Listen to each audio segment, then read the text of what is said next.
So if they have like a brand new couch that they like, I'm like, okay, how can I put together, build a design around what they had instead of like going deep in their pockets, like, oh yeah, you gotta get this couch and then I'm gonna make a profit off. Like, I don't do that. I try to, my thing is I want more Black homes to have a good feng shui in the spaces because it creates better mental health.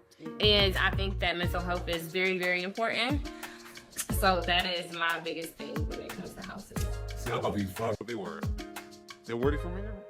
Oh, they were with them. I see. So they kind of answer my question there. How can we share that narrative? Yeah, I think that we need to start having more meetups, and I think that people need to be more open with sharing information. And I don't mean like giving away your whole entire playbook that you work hard to build the structures that you build. But if you see someone like that is actually putting in their work and like have their own structures and they're just asking you like for, you know what I'm saying, like that guidance, I don't think that there's anything wrong with sharing information. Like, and a lot of people are worried about like, oh, well, what if this person surpasses me or they become better or this is in the third? Great for them. And I make people at that point in my career, I was allowing people to pay half up front and then half once I finished. I no longer allow that because she ran off without paying me the remainder of, you know, my work, and whether she liked it or not, the labor was done. And you just don't do that, especially for like a new entrepreneur. She knew I was newer. So for me, I do take all of my payments up front. It was the biggest learning experience for me, and I started to embed more things into my contracts because my contracts were very simple. So, and we need your space to showcase our art, and you're hiring us on. So if you're hiring us on, then we are going to do our art.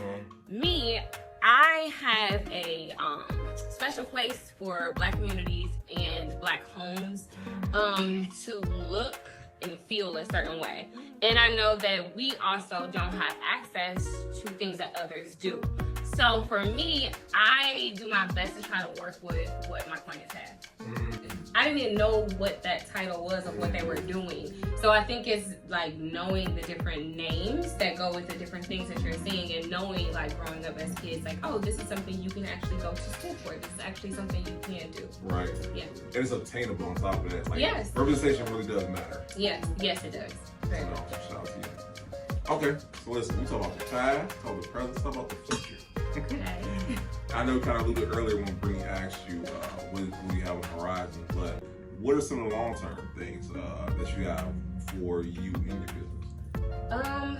Long-term, I hope that it continues to grow. I would like to become one of those designers that I don't have to always do all of the designing. And so this question I want to ask you, because like you, not saying you're a solopreneur because you work with other people in different capacities and whatnot, but how many clients would you say you will take on at one time? Because I know with you is more the quality versus quantity. Like the more clients were, to say that the scope of the work is very large and whatnot. I don't really turn down clients. I will explain to them that, hey, I am more than willing to work on your design and like, you know, move into this whole process with you. However, I am booked out until whatever date this is. So whether that be a month, 2, 3 months out, like, you know, and I explain to all of my clients I still work full time, so that puts a slowdown in the process too. So I just let it be known, like, there's a wait.